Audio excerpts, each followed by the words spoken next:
ఈరోజు మనం ఇంటర్మీడియట్ ద్వితీయ సంవత్సరంలో భాగంగా మరి తెలంగాణ ఆర్థిక వ్యవస్థకు సంబంధించి మనం తెలంగాణ రాష్ట్రంలో విద్యా విధానం ఎట్లుంది మనకి. ఎందుకంటే తెలంగాణ రాష్ట్రంలో కొంత వెనుకబాటుతనం అక్షరాస్యతలో కనిపిస్తుంది మనకి. ఆంధ్ర ప్రాంతంతో పోల్చుకున్నప్పుడు కొద్దిగా తక్కువ అక్షరాస్యత, తక్కువ విద్యా విధానం. సో మన యొక్క పరిపాలనా విధానం వల్ల కానీ, అదే పాలకులు మన పట్ల అనుసరించిన విధానం వల్ల కానీ, సో ఆ సందర్భంలో తెలంగాణ రాష్ట్రం ఏర్పడిన తర్వాత మరి విద్యా విధానంలో కొంత మార్పులు తీసుకురావాలని భావించింది. ఎల్కేజీ టు పీజీ వరకు, యూజీ టు పీజీ వరకు ఉచిత విద్య అందించాలనే ఒక లక్ష్యంతో కూడా తెలంగాణ ప్రభుత్వం పనిచేస్తుంది. సో దానిలో భాగంగా మన యొక్క విద్యా విధానం ఎట్లుంది, పాఠశాల స్థాయిలో ఎట్లుంది, ఇంటర్మీడియట్ స్థాయిలో ఎట్లుంది, ఉన్నత విద్యా స్థాయి డిగ్రీ కానీ పీజీ ఆ పైన స్థాయిలో ఎట్లుంది ఎడ్యుకేషన్ సిస్టమ్ అనేది మనం ఇప్పటి క్లాస్లో తెలుసుకుందాం మనం. సో తెలంగాణకు సంబంధించి మనం ఏ దేశమైనా సరే అభివృద్ధి చెందాలంటే మనం ప్రధానంగా ఆ దేశంలో సహజ వనరులతో పాటు మానవ వనరులు అనేవి ప్రధాన పాత్ర వేస్తాయని చెప్పేసి మనం చెప్పుకుంటాము. కాబట్టి దేశంలో మానవ వనరులు ఆర్థికాభివృద్ధిని బలోపేతం చేయడానికి ప్రధానంగా తోడ్పడుతుంది. సో ఆ మానవ వనరులు అనేవి నైపుణ్యంగా, సమర్థతగా, నాణ్యతగా ఉండడానికి ఎడ్యుకేషన్ అనేది, విద్య అనేది ప్రధానమైనది. సో కాబట్టి మన యొక్క భారత రాజ్యాంగంలో మరి ఆర్టికల్ 45 నిబంధన ప్రకారము 6 నుంచి 14 సంవత్సరాల మధ్య వయసు ఉన్న బాలబాలికలకు ఉచిత నిర్బంధ విద్యను అందించాలనేది రాష్ట్ర బాధ్యతగా మన రాజ్యాంగంలో పేర్కొనడం జరిగింది. సో దాన్ని అనుసరించి మనకి ఇంకా విద్యా విధానం అనేది తెలంగాణ ఎట్లుందని చూసుకున్నట్టయితే 1993లో 86వ రాజ్యాంగ సవరణ ప్రకారము విద్యా హక్కు అనేది ఒక ప్రాథమిక హక్కుగా గుర్తించబడింది. సో ఈ దిశగా మరి ప్రస్తుతం మన యొక్క తెలంగాణ రాష్ట్రంలో పలు విద్యా విషయక పథకాలను, ఎడ్యుకేషన్ని అందించడం కోసం మరి అనేక సాంఘిక సంక్షేమ రెసిడెన్షియల్ పాఠశాలని, ఆదర్శ పాఠశాలని, అదేవిధంగా విద్యని అభివృద్ధి చేయాలి, విద్యార్థులు పిల్లల్ని అందరినీ కూడా పాఠశాల వైపు తీసుకురావాలనే ఉద్దేశంతో మధ్యాహ్న భోజన పథకాలు, అదేవిధంగా కొన్ని అవస్థాపన సౌకర్యాలు కూడా మన యొక్క రాష్ట్ర ప్రభుత్వం చేపట్టడం అనేది జరిగిందనమాట. సో దీనిలో భాగంగా మన ప్రధానంగా మన తెలంగాణలో అక్షరాస్యత ఎట్లుంది, మనకి ఎగ్జామ్లో ఒకసారి 2 మార్క్స్ అడుగుతారు తెలంగాణ అక్షరాస్యత రేట్ అనేది. అప్పుడు మనం ఇది రాయాల్సి ఉంటుంది. మన యొక్క 2011 జనాభా లెక్కల ప్రకారము తెలంగాణలో ఉన్న అక్షరాస్యత రేటు 66.54%. అంటే దాదాపు ఇంకా 30% మంది నిరక్షరాస్యులు ఉన్నారు. సో ఈ అక్షరాస్యతలో గ్రామీణ అక్షరాస్యత 57% ఉంటే మరి పట్టణ అక్షరాస్యత 81% ఉంది. అంటే గ్రామాల్లో చాలా తక్కువ ఉంది, 50% దాదాపు ఇంకా మనం నిరక్షరాస్యులు ఉన్నామని చెప్పేసి మనం చెప్పుకోవచ్చు అనమాట. అదేవిధంగా పురుష స్త్రీలు కనుక చూసినట్టయితే స్త్రీల శాతము 58% ఉంది, పురుషుల అక్షరాస్యత 70% ఉంది. అంటే స్త్రీల్లో కూడా ఇంకా దాదాపు 50% నిరక్షరాస్యులుగా ఉండడం జరిగింది. అంటే దాదాపుగా మన దగ్గర ఎక్కడ ఉందంటే అక్షరాస్యత చాలా తక్కువ ఉంది. సో కాబట్టి రాష్ట్రంలో గల జిల్లాల వారి అక్షరాస్యతను పరిశీలిస్తే మనకి 33 జిల్లాలు ఏర్పడాయి. అందులో హైదరాబాద్ జిల్లా మొదటి స్థానంలో ఉంది, 83.25% అక్షరాస్యతతో. అదేవిధంగా జోగులాంబ గద్వాల జిల్లా 49.8%, అంటే సుమారుగా 50% ఉంది చివరి స్థానంలో. అంటే ఈ జిల్లా అనేది ఇంకా 50% మంది నిరక్షరాస్యులు ఉన్నారు. ఇన్ని కార్యక్రమాలు, ఇంత మనం అక్షరాస్యత కోసం ప్రభుత్వాలు అనేక కార్యక్రమాలు చేపడుతున్నప్పటికీ. సో మరి ఈ యొక్క జోగులాంబ గద్వాల జిల్లాల అనేది మనకు చివరి స్థానంలో ఉంది అంటున్నాం 50%తో. అదేవిధంగా మరి రాష్ట్రంలో ఉన్న 33 జిల్లాల్లో చూసుకున్నట్టయితే మనం దాదాపు హైదరాబాదు, మేడ్చల్, మల్కాజిగిరి, వరంగల్ పట్టణం, రంగారెడ్డి, కరీంనగర్ ఈ యొక్క 5 జిల్లాల యొక్క అక్షరాస్యత సగటున 66.54% కంటే అధికంగా ఉంది. అంటే మన యొక్క రాష్ట్ర అక్షరాస్యత పోల్చుకుంటే ఇంకా 5 జిల్లాలు కలిపి ఎక్కువ ఉంది. మన రాష్ట్రాన్ని ఎంత 66.54%. మిగతా 28 జిల్లాల్లో అక్షరాస్యత అనేది 66% కంటే తక్కువ ఉంది సగటు అక్షరాస్యత. అంటే కేవలం ఒక 5 జిల్లాలో మాత్రమే మన రాష్ట్ర అక్షరాస్యత కంటే ఎక్కువ ఉంది అనమాట, 66.5 కంటే ఎక్కువ ఉంది. మిగతా 28 జిల్లాల్లో 66.5 కంటే తక్కువ ఉంది. చాలా తక్కువ అక్షరాస్యత కలిగిన జిల్లాలు మిగతా 28. సో ఇట్లా మన యొక్క తెలంగాణ రాష్ట్రంలో అక్షరాస్యత రేటు ఉంది. సో 2 మార్క్స్ అడిగినప్పుడు మనం ఇంతవరకు రాస్తే సరిపోతుంది అనమాట. సరే, విద్యా పరిస్థితి, మన యొక్క విద్యారంగ పరిస్థితి అని అడుగుతున్నాం మనకు ఒక్కోసారి 5 మార్క్స్లో. మన రాష్ట్రంలో, తెలంగాణ రాష్ట్రంలో విద్యారంగం యొక్క స్థితి గురించి రాయమన్నప్పుడు మనం ఇది రాయాల్సి ఉంటుంది. మన తెలంగాణ ప్రభుత్వము మరి ప్రణాళిక విభాగం, తెలంగాణకు సంబంధించిన ప్రణాళిక విభాగము సామాజిక ఆర్థిక దృక్పథం అని చెప్పేసి ఒక డేటాని సేకరించింది రాష్ట్రానికి సంబంధించి.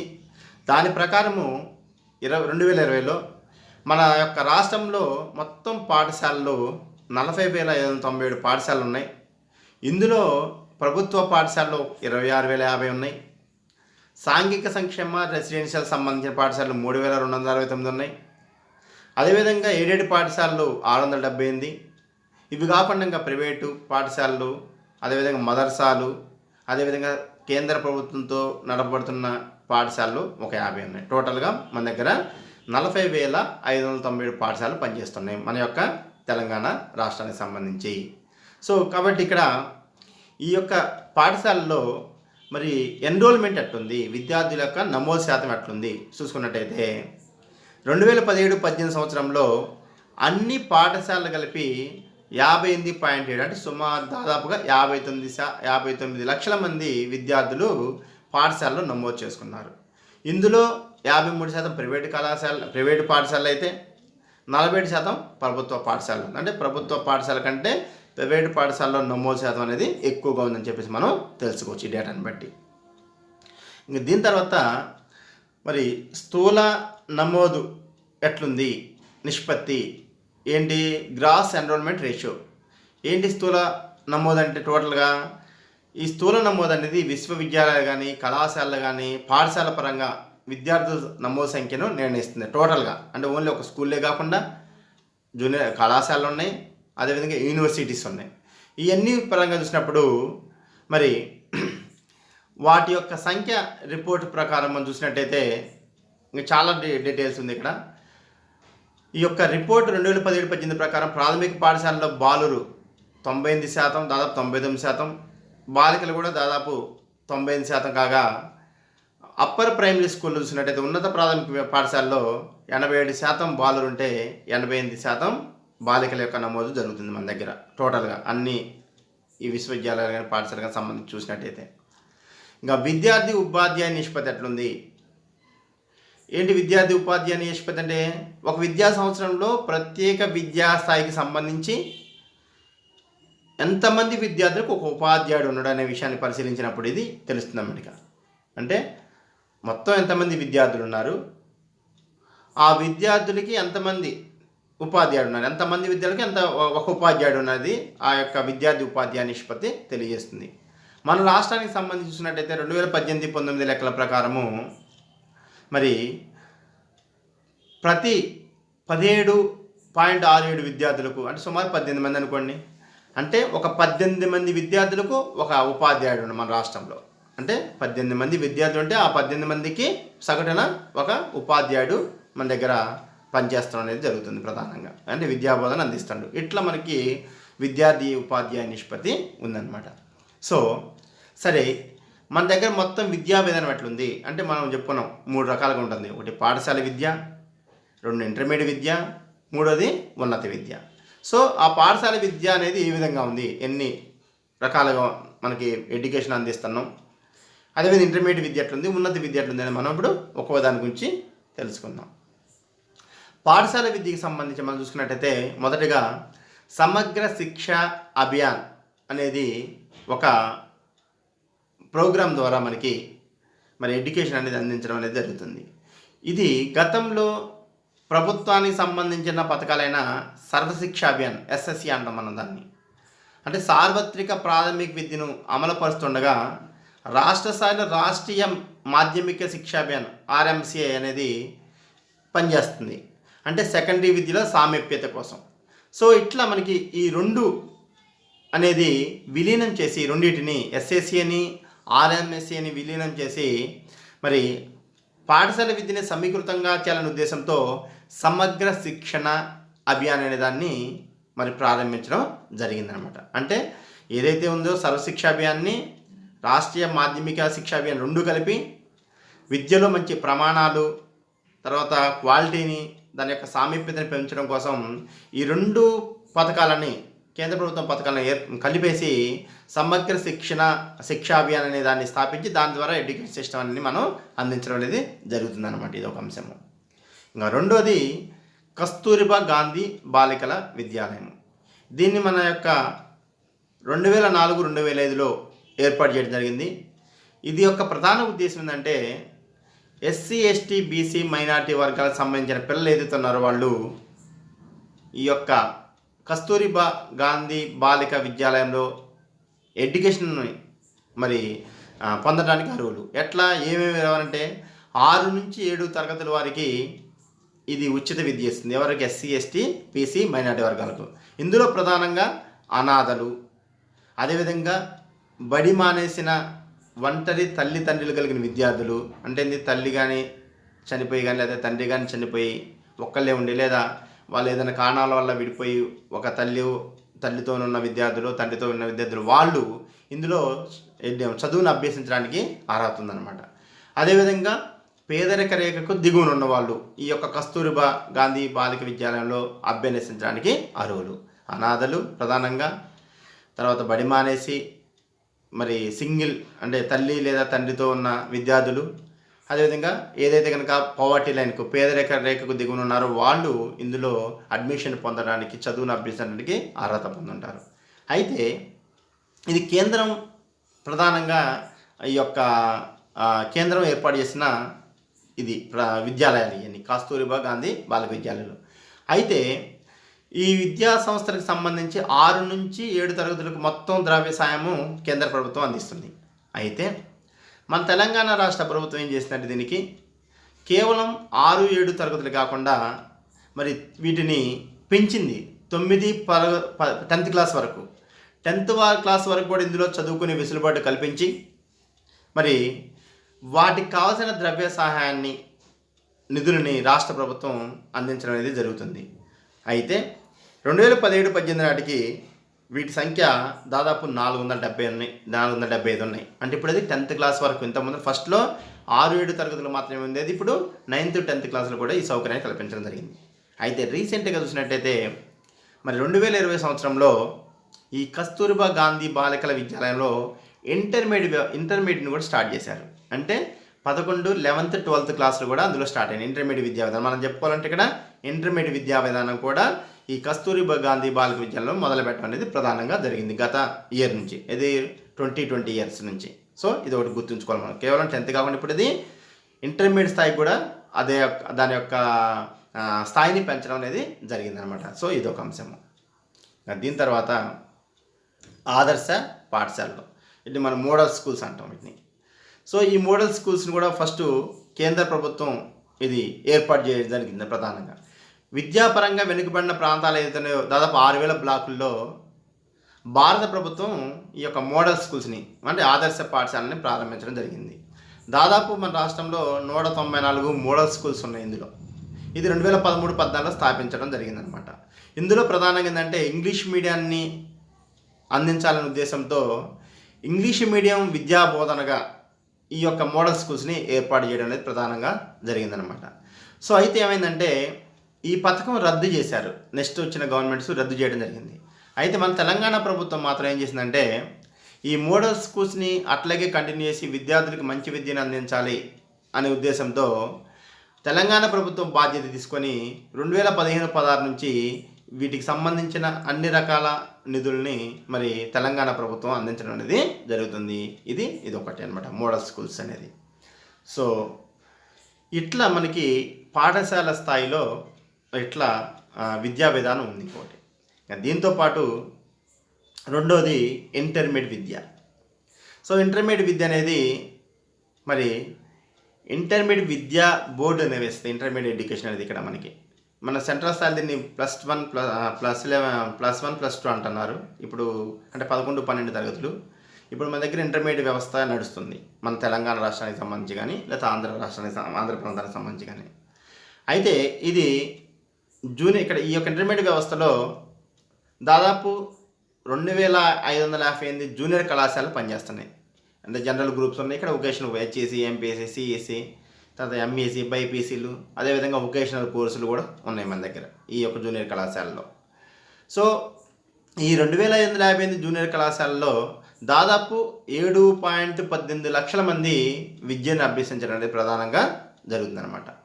అయితే ఈ యొక్క 2558 జూనియర్ కళాశాలలో ప్రభుత్వానికి సంబంధించి 404 ప్రభుత్వ కళాశాలలు, 4 వొకేషనల్లు, అదేవిధంగా 41 ప్రైవేట్ ఎయిడెడ్ కళాశాలలు, 1583 ప్రైవేటు మరియు ఇతర జూనియర్ కళాశాలలు నడవడానికి ప్రధానంగా జరుగుతుంది. ఇతర ప్రభుత్వ సంస్థలు 530 సోషల్ వెల్ఫేర్ ఇలాంటివి కానీ. సో ఈ బోర్డు ఉపాధిని కల్పించేందుకు గాను దాదాపు 23 వొకేషనల్ కోర్సులతో ఇంటర్మీడియట్లో ఎడ్యుకేషన్ అందించడం అనేది ప్రధానంగా ఇంటర్మీడియట్ విద్యా బోర్డు నిర్వహిస్తుంది అనమాట. ఇది రాష్ట్ర ప్రభుత్వం యొక్క ఆధ్వర్యంలో.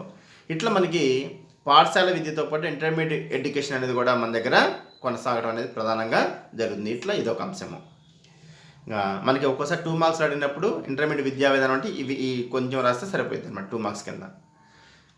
దీని తర్వాత మనకి ఇంకా ఉన్నత విద్యకు సంబంధించి కనుక మనం పరిశీలించినట్టయితే మన తెలంగాణ రాష్ట్రంలో ఉన్నత విద్య కోసం తెలంగాణ రాష్ట్ర ఉన్నత విద్యా మండలి పనిచేస్తుంది. ఇది దాదాపు మన తెలంగాణకు సంబంధించి 2014లో అమల్లోకి వచ్చింది. ఇది ఉన్నత విద్యకు సంబంధించిన అన్ని రకాల అంశాల మీద రాష్ట్ర ప్రభుత్వానికి సలహాలు ఇస్తూ ఉన్నత విద్యకు సంబంధించిన ప్రణాళికలు రూపొందిస్తూ వాటిని పర్యవేక్షిస్తుంది అనమాట. అదేవిధంగా మరి ఈ యొక్క తెలంగాణ రాష్ట్ర ఉన్నత విద్యా మండలికి అనుగుణంగా కాలానుగుణంగా యూజీసీ యొక్క మార్గదర్శ యూనివర్సిటీ గ్రాంట్ కమిషన్ అంటాను. ఈ యొక్క యూనివర్సిటీ గ్రాంట్ కమిషన్ మార్గదర్శకాలకు అనుగుణంగా ఉన్నత విద్యా సంస్థ యొక్క ప్రామాణికతను అదేవిధంగా శాస్త్రీయ పరిశోధనను అభివృద్ధి చేస్తూ వాటిని సమన్వయం చేయడం అనేది ఈ యొక్క తెలంగాణ రాష్ట్ర ఉన్నత విద్యా మండలి చేస్తుందన్నమాట. సో దీంట్లో భాగంగా మనకి మరి కళాశాల విద్య కనుక పరిశీలించినట్టయితే కళాశాల విద్యా డిపార్ట్మెంట్ యొక్క ప్రధాన లక్ష్యంతో మరి ఉన్నత విద్యలో సామీప్యత, సమానత, అందరికీ సమాన విద్యను అందించాలని, అంటే నాణ్యమైన విద్యను అందించాలనే ఉద్దేశంతో మరి ఇది పనిచేస్తుంది కళాశాల విద్య. ఇందుకోసం కేంద్ర ప్రభుత్వము ఇందాక మనం చెప్పుకుంటూ ప్రాయోజిత పథకమైన రాష్ట్రీయ ఉच्चతర శిక్షా అభియాన్ రూసా అనేది ఒక సంస్థ ఉంది. ఇది పథకము. దీనికి సంబంధించిన నిధులు సమీకరణకు ప్రభుత్వం కృషి చేస్తుంది. ఇది రూసా నుంచి నిధులు వస్తుంది. ఇది కళాశాల విధిని అభివృద్ధి చేయడంలో భాగంగా. అదేవిధంగా విశ్వవిద్యాలయాలు, కళాశాలకు భవనాలు ఏదైనా నిర్మించడం కానీ, దానికి కావాల్సిన అవస్థాపన సౌకర్యాలు కానీ, అదేవిధంగా విద్యా వ్యవహారాలని మెరుగుదల కోసం కానీ నాక్ వంటి నాక్ గ్రేడింగ్ వంటి వాటికి ఈ యొక్క రూసా నిధులను సమకూరుస్తుంది. అంటే నాక్ అనేది మనకి కళాశాల యొక్క నాణ్యతని వాటిని పరిశీలించి గ్రేడ్ నిర్వహిస్తుంది, అది పరిశీలిస్తూ ఎడ్యుకేషన్ సంబంధించి. సో దానికి సంబంధించిన నిధులు కూడా ఈ యొక్క రూసా నుంచే విడుదల కావడం అనేది ప్రధానంగా జరుగుతుంది. అంటే కళాశాల విధిని అభివృద్ధి చేయడంలో భాగంగా. ఇంకా దీంతోపాటు మనకి ఈ కళాశాల విద్యకు సంబంధించి చూసినట్టయితే ప్రస్తుతం మన రాష్ట్రంలో దాదాపు 132 డిగ్రీ కళాశాలలు ఉన్నాయి. ఇందులో 9 స్వయం ప్రతిపత్తి కలిగినవి ఉన్నాయి. అదేవిధంగా 2017-18 నుంచి తెలంగాణ ప్రభుత్వము డిగ్రీ స్థాయిలో సిబిసిఎస్ సిస్టమ్ను, అదేవిధంగా సెమిస్టర్ పద్ధతిని కూడా ప్రవేశపెట్టింది. అంత ముందర ఇయర్లీ ఎగ్జామ్స్ ఉండేవి లాస్ట్లో ఇయర్ మొత్తానికి, ఫస్ట్ ఇయర్కి మొత్తానికి. కానీ ఇప్పుడు ఏం చేశారంటే సెమిస్టర్ అంటే 6 months ఆఫ్ సిలబస్ మీద మరి ఎగ్జామ్స్ నిర్వహించడం అనేది ప్రస్తుతం డిగ్రీలో జరుగుతుంది మన దగ్గర. సో ఈ డిగ్రీకి సంబంధించి ఒకప్పుడు అప్లికేషన్స్ అనేది డైరెక్ట్ కాలేజీకి పోయి మనం అప్లికేషన్ చేసి మనకు కావాల్సిన గ్రూప్ని తీసుకోవడం అనేది అట్లా జరిగేది. కానీ ఇప్పుడు ఏం చేసిందంటే ఈ యొక్క డిగ్రీ కళాశాలకు సంబంధించి మొత్తం కూడా ఆన్లైన్ అడ్మిషన్ల ప్రక్రియని ద్వారా విద్యార్థులు ఎక్కడి నుంచైనా అప్లై చేసుకునే విధంగా ఆన్లైన్లో మనకి దోస్త్ అనే దాన్ని తెలంగాణ రాష్ట్ర ప్రభుత్వం ఏర్పాటు చేయడం జరిగింది. దోస్త్ అనే ఒక సిస్టాన్ని, ఆన్లైన్ సిస్టాన్ని, అంటే degree online service of Telangana, దోస్త్ అంటే DOST. ఇదేంటి ప్రధానంగా మనకి ఎగ్జామ్లో అడుగుచ్చు 2 marks ఒక్కోసారి. డిగ్రీ కళాశాలలో ఏదైతే BA కానీ, BCom కానీ, BSc కానీ, BB కానీ డిగ్రీ కోర్సులు, ఈ యొక్క డిగ్రీ కోర్సుల్లో ప్రవేశాలను తెలంగాణ ప్రభుత్వం 2016 సంవత్సరం నుంచి దోస్త్ ద్వారా కల్పిస్తుంది. ఎందుకని కొంతమంది కొన్ని కళాశాలలు బలవంతంగా విద్యార్థుల యొక్క సర్టిఫికేట్లు తీసిపోయి వాళ్ళకి తెలియకుండానే వాళ్ళ యొక్క అడ్మిషన్ చేయడం అనేది జరుగుతుంది. కాబట్టి అలాంటి వాటిని నివారించడం కోసం, అదేవిధంగా ఆన్లైన్ ద్వారా మరి అడ్మిషన్స్ నిర్వహించే ప్రక్రియలో భాగంగా 2016లో దోస్తుని తీసుకురావడం జరిగిందనమాట. సో ఈ 2018-19లో డిగ్రీ కళాశాలలో దాదాపు 2,472,000 మంది విద్యార్థులు మరి దోస్త్ ద్వారా ప్రవేశం పొందడం అనేది జరిగింది.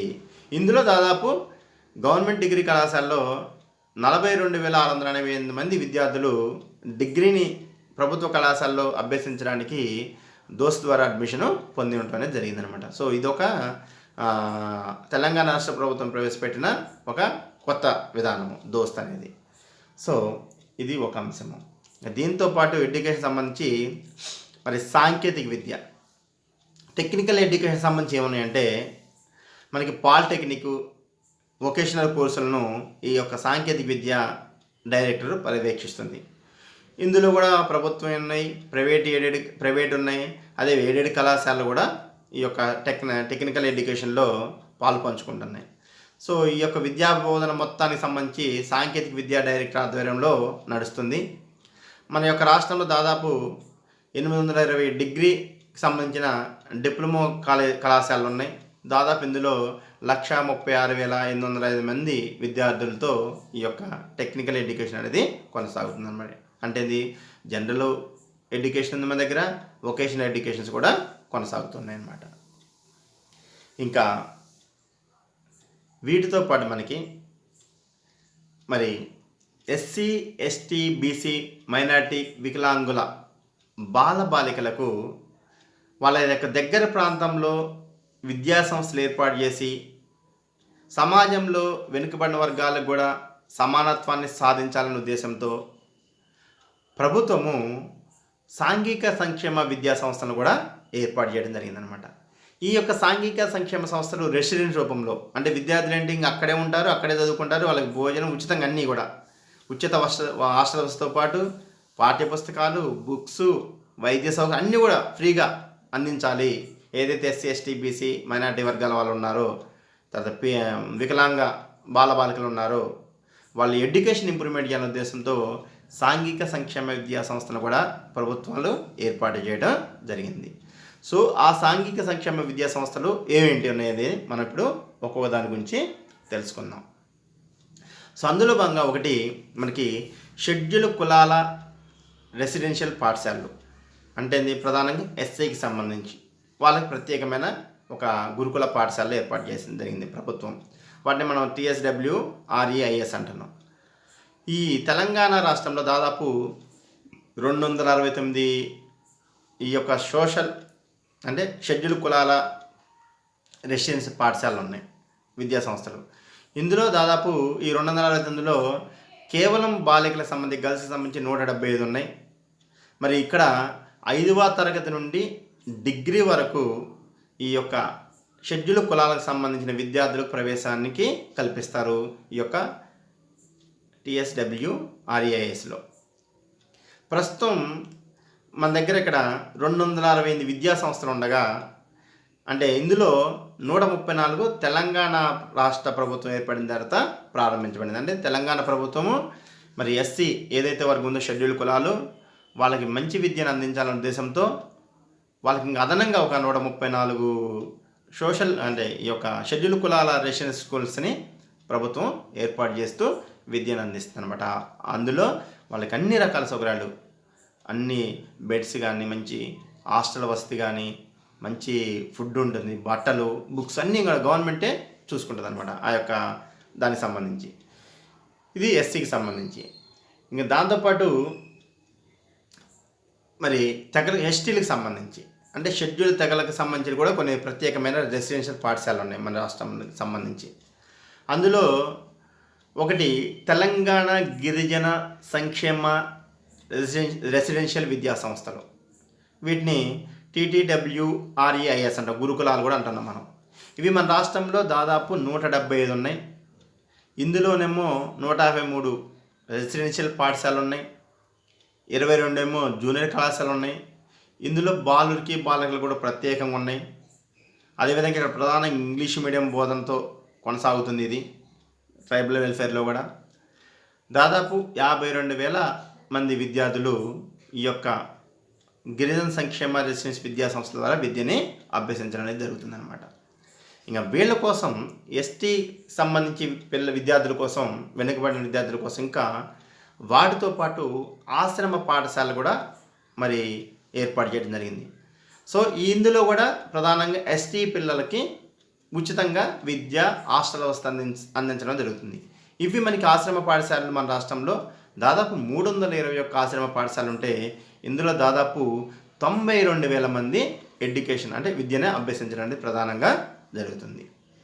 ఇంకా దీంతోపాటు వీళ్ళకి ప్రత్యేకంగా ఇంకా ప్రభుత్వ ప్రాథమిక పాఠశాలను కూడా గిరిజన సంక్షేమ శాఖ ఆధ్వర్యంలో కొన్ని ఏదైతే కనుక ఐటీడీఏ కేంద్రాలు ఉన్నాయో వాళ్ళ ఆధ్వర్యంలో గిరిజన సంక్షేమ శాఖ సంబంధించి కొంత ప్రత్యేకమైన పాఠశాలలు కూడా ఏర్పాటు ఉన్నాయి. దాంట్లో దాదాపు 1427 ప్రాథమిక పాఠశాలలు మరి ఈ గిరిజన సంక్షేమ శాఖ ఆధ్వర్యంలో కొనసాగుతున్నాయి.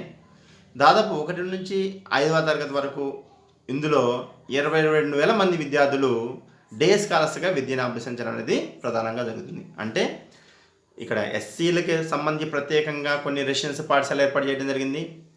ఎస్టీ వర్గానికి సంబంధించి షెడ్యూల్ కుల తెగలకి సంబంధించి కొన్ని ప్రత్యేకమైన పాఠశాలలు విద్యను అభ్యసించడం కోసం మరి రాష్ట్ర ప్రభుత్వం ఏర్పాటు చేయడం జరిగిందనమాట. ఇంకా దీంతోపాటు బీసీలకు సంబంధించి బ్యాక్వర్డ్ క్లాసెస్ అంటే వెనుకబడిన తరగతులకు సంబంధించి కూడా కొన్ని మరి రెసిడెన్షియల్ పాఠశాలలు ఏర్పాటు చేయడం జరిగింది. అందులో భాగంగా మరి ఒకటి మహాత్మా జ్యోతిబా పూలే తెలంగాణ వెనుకబడిన తరగతుల సంక్షేమ రెసిడెన్షియల్ అనేది ఒకదాన్ని ఏర్పాటు చేస్తూ దాంట్లో మరి ఆర్థికంగా వెనుకబడిన తరగతుల వారికి కూడా విద్యను అందించాలని దీన్ని స్థాపించడం జరిగింది. మహాత్మా జ్యోతిబా పూలే సంక్షేమ రెసిడెన్స్ స్కూల్స్. ఇందులో కూడా బాలురికి బాలికలకి మరి విద్యను అభ్యసించే విధంగా ప్రభుత్వం ఏర్పాటు చేసింది. ఇందులో దాదాపు 261 రెసిడెన్షియల్ పాఠశాలలు ఉన్నాయి, 19 జూనియర్ కళాశాలలు ఉన్నాయి, మరి ఒక రెసిడెన్షియల్ డిగ్రీ కళాశాల కూడా ఇందులో ఉన్నాయి. అంటే ఈ యొక్క బీసీకి సంబంధించిన విద్యార్థుల కోసం దాదాపు ఈ యొక్క మహాత్మా జ్యోతిబా పూలే మరి వెనుకబడిన తరగతుల సంక్షేమంలో దాదాపు 93,300 మంది విద్యార్థులు విద్యని అభ్యసిస్తున్నారు. అంటే ఎస్సీకి ప్రత్యేకంగా కొన్ని గురుకులాలు, ఎస్టీలకు సంబంధించి, బీసీలకు సంబంధించి. ఇంకా వీళ్ళతో పాటు మైనార్టీ రెసిడెన్షియల్ విద్యా సంస్థలు కూడా ఏర్పాటు చేశారు. అంటే మైనార్టీ వర్గాల వరకు కూడా వాళ్ళలో ఉన్న బాలబాలికలకి విద్యని అందించాలి, మంచి నాణ్యతమైన విద్యని అందించాలనే ఉద్దేశంతో మరి తెలంగాణ రాష్ట్ర ప్రభుత్వం వాళ్ళకి ప్రత్యేకంగా మరి తెలంగాణ మైనార్టీ రెసిడెన్షియల్ విద్యా సంస్థల సొసైటీని స్థాపించింది. మన రాష్ట్రంలో ప్రస్తుతం 216 మైనార్టీ విద్యా సంస్థలు ఉన్నాయి, 12 కళాశాలలు ఉన్నాయి. వీటిలో మొత్తం దాదాపు 79,424 మంది విద్యార్థులు విద్యను అభ్యసిస్తున్నారు. అంటే అటు ఎస్సీకి సంబంధించి బాలబాలికలకు ప్రత్యేకంగా, ఎస్టీకి సంబంధించి ప్రత్యేకంగా, అదేవిధంగా బీసీలకు సంబంధించి ప్రత్యేకంగా ఆర్థికంగా వెనుకబడిన వాళ్ళకి, అదేవిధంగా మైనార్టీకి సంబంధించి కూడా ఏర్పాటు చేయడం అనేది జరిగిందనమాట.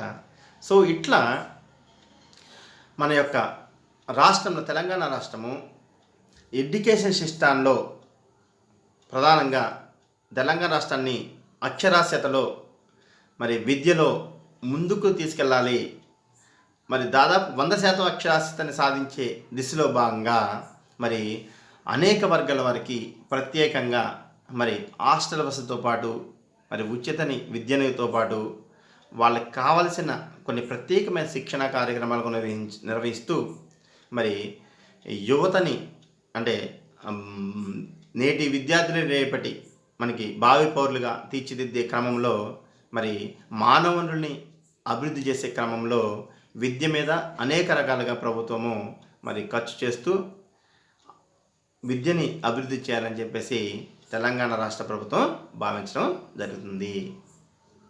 Okay, thank you.